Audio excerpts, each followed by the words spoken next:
बिस्मिल्लाहिर्रहमानिर्रहीम। व्यूवर्स, आप देख रहे हैं M2M उर्दू प्रोग्राम है जमहूर की आवाज़।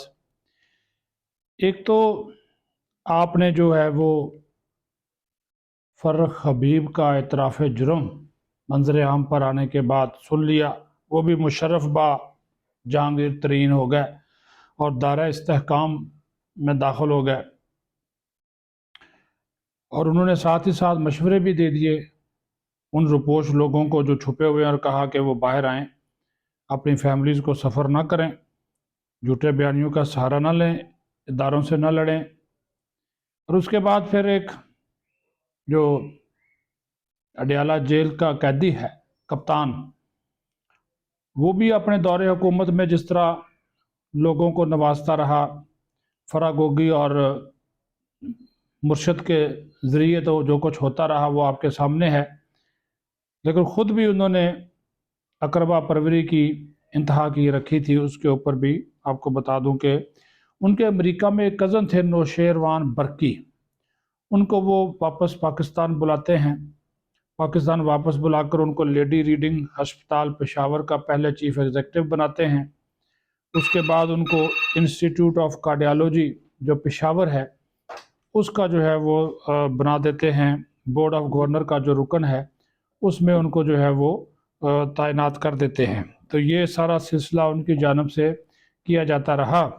तो इसमें एक चीज़ और आपको बताऊं कि एक और बड़ा अहम पहलू जो आपके सामने डिस्कस करना है वो बड़ा इम्पोर्टेंट है। वो इस वजह से कि इस्लामाबाद हाई कोर्ट ने आज कौमी असम्बली की खुसूसी कमेटी बराए मुतासरा मुलाजमीन की सिफारशात के तहत सरकारी मुलाजमीन की बहाली और इनमें मुस्तकिल करने के ख़िलाफ़ जो केस था उसमें तमाम वजारतों और महकमों को खुसूसी कमेटी की सिफारशात पर अमल दरामद से रोक दिया है और कहा है कि EOBI, CDA, overseas Pakistani foundation खुसूसी कमेटी की सिफारशात पर अमल ना करें। इस्लामाबाद हाई कोर्ट के जस्टिस मोहसिन अख्तर कियानी ने आज एक फ़ैसला सुनाया और इस फैसले में यह कहा गया है कि पाकिस्तान स्टील मिल्स FIA भी खुसूसी कमेटी की सिफारशात पर अमल न करें। अगर कमेटी की मुलाजमीन की बहाली की सिफारशात पर अमल हुआ है तो इसको महकमे ख़त्म कर दे। खुसूसी कमेटी की सिफारशात के ख़िलाफ़ दरख्वास्त गुजारों की तमाम दरख्वास्तें मंजूर करते हुए कमेटी की सिफारशात पर अमल ना करने की वजह से अफसरान के ख़िलाफ़ तादीबी कार्रवाई को भी गैर कानूनी करार दिया गया है।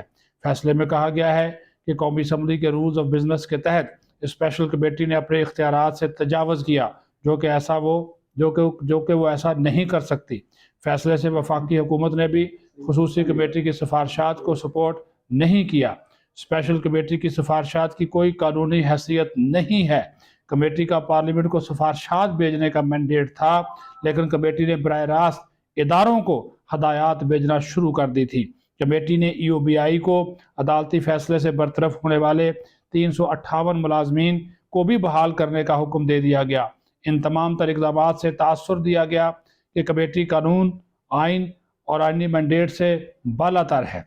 खुसूसी कमेटी के काम से यह तासुर था कि वो इदारों में इख्तियारात की तकसीम की स्कीम के खिलाफ काम कर रही है। FIA अफसरान को क्रिमिनल प्रोसीडिंग के लिए शोकाज नोटिस जारी किए गए जिनकी कोई कानूनी हैसियत नहीं है। अदालत को बताया गया कि रूल्स में ऐसा कुछ नहीं था कि कमेटी हुकूमती इदारों को बुलाकर अहकामात जारी करे। वाज़ेह रहे कि पाकिस्तान स्टील मिल्स, EOBI व दीगर ने खुसूसी कमेटी की मुलाजमीन के हवाले से सिफारशात को चैलेंज किया था और खुसूसी कमेटी ने कंट्रैक्ट, डेली वेजेस और प्रोजेक्ट मुलाजमीन को मुस्तकिल करने की हदायत जारी की थी।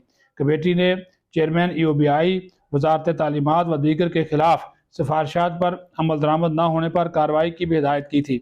ये भी आपको बता दूं कि शहबाज शरीफ के दौरा हुकूमत यानी कि PDM के दौरे हुकूमत में पीपल्स पार्टी से ताल्लुक़ रखने वाले कादर खान मंदोखेल की सरबराही में एक खुसूसी कमेटी बराए मुतासरा मुलाजमीन कायम की गई थी, जिसने जो था माजी में जितने भी बरतरफ मुलाजमीन हुए थे, या वो कॉन्ट्रैक्ट पे के थे या वो डेली वेजेस के थे, मुस्तकिल नहीं हुए थे, उन सब को बहाल करने के अहकामात देने शुरू कर दिए थे। हालांकि उनका वाकई ये मैंडेट था कि वो अपनी सिफारशात पार्लियामेंट को भिजवाते, लेकिन उन्होंने इदारों को सिफारशात भिजवाना शुरू कर दी, जिसके ऊपर कैबिनेट डिवीज़न ने भी और इस्टेब्लिशमेंट डिवीज़न ने भी शदीद तहफ़्फ़ुज़ात का इजहार किया था। लेकिन उनका फ़ैसला जो है वो कलअदम करार दे दिया गया है।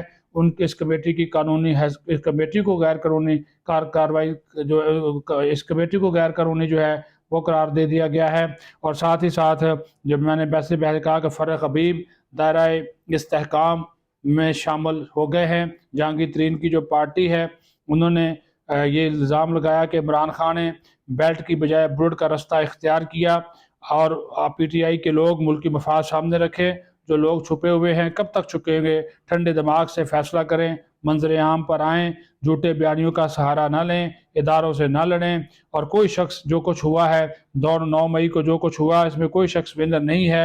اور انہوں نے کہا کہ عمران خان نے ذمہ داری کا مظاہرہ نہیں کیا، غیر ذمہ داری دکھائی اور لوگوں کے ذہنوں کو خراب کیا، نوجوانوں کے ذہنوں کو خراب کیا، اور جس کی وجہ سے وہ بھی سوچنے پر مجبور ہوئے، اور آخرکار وہ منظر عام پر آ گئے، اور انہوں نے استحکام پاکستان پارٹی میں جو ہے وہ شمولیت اختیار کر لی ہے۔ اب دیکھتے ہیں کہ آنے والے دنوں میں مزید روپوش افراد سامنے آتے ہیں اور پریس کانفرنس کر کے کون سے دائرہ سیاست میں داخل ہوتے ہیں۔ آپ بھی دیکھیں، ہم بھی دیکھتے ہیں، اپنا خیال رکھیں، بہت شکریہ۔